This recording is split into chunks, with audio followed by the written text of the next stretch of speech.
Today, I want to talk about the concept of batching tasks to save you time and energy in your business. As many of you know, if you're a self-employed business owner or a solopreneur, you wear all the hats. Everything falls on your plate, and that's above and beyond the service that you provide. You're tasked to run your business and provide your service, which are technically like totally separate things. So many of us have to play the roles of marketing, sales, customer service, accounting. The list goes on and on. So whether you work from home, you're out in the field, you're in an office, there are so many things to maintain and keep running so that your business functions properly. Guys, we know this struggle. When there's so much to do, it's hard to get anything done.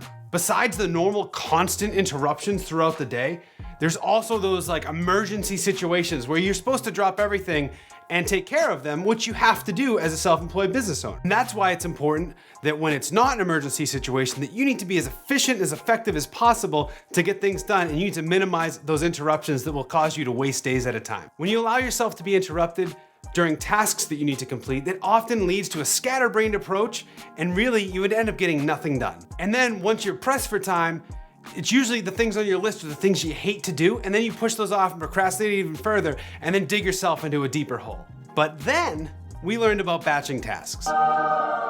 Batching is a lifesaver for your business, for your mind. Literally, it's going to take all the stress away from these tasks that you have to do, and it's going to make it simple to complete. So what's batching all about?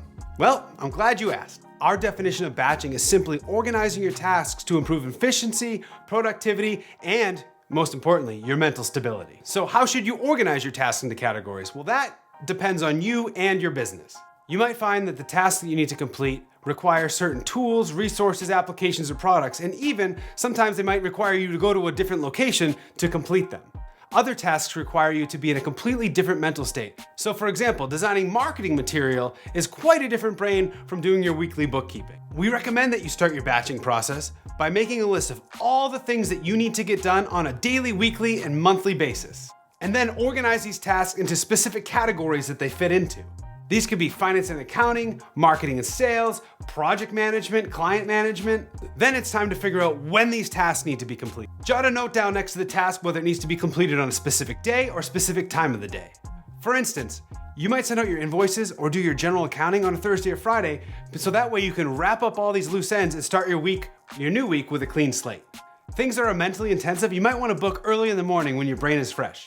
Or if you work better in the later hours, you might want to put your brain-intensive tasks in the evening. It's really up to you. It really comes down to knowing yourself, your situation, and when you do your best work.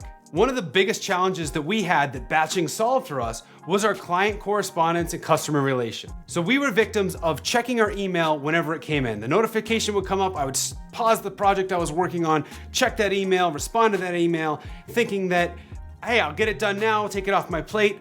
And before we knew it, our day was lost. We'd get nothing done. We'd have to do these projects. So what we did is rather than checking our email consistently throughout the day, we scheduled 2 times a day where we check and respond to our emails, and we give ourselves a timed chunk in order to do that. We also set days when we would schedule our client meetings or our photo and video jobs. We used to let our clients dictate our schedules by just showing up whenever they said they were available. But now when we go to schedule, we give them options, say we're available Wednesday and Thursday for this meeting between 9 and 11. Does that work for you? And they would say, I'm busy Wednesday, but Thursday works great. And by doing that, they fit right into my schedule, right into the sweet spot of where I'm batching this task. Just know that you control your schedule. You can control when you are available. People don't assume that you're available all the time and all hours of the day. They obviously know that you run a business. That's why they're talking to you.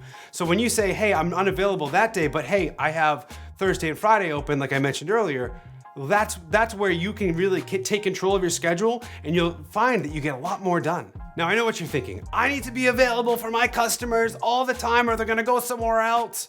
That is completely wrong. The truth is, your clients don't wanna waste their time either, and if you can help them be more efficient by scheduling at a good time for them and yourself, it's gonna be a win-win for everybody. Also know that your clients do not expect you to be answering your email the minute they send you an email. If you send an email, you don't expect a five-minute response time. You don't. You send it out and you say, oh, they got back to me either the next day or later that day, and that's completely normal. It's absolutely asinine for you to assume that people expect you just to be sitting there waiting for their email when you're supposed to be out there running your business. So the moral of this story is that you definitely need to give batching a try if you want to get more hours back in your day, you want to have a less stressful schedule, and you want to really take control of running the business side of your business. So give batching a try. Let us know if it was just as magical for you as it was for us in creating a more efficient and structured schedule. Thank you guys so much for watching. Please like, share, comment, and subscribe, and be sure to check out more of our videos and catch us on our podcast. Let's do it.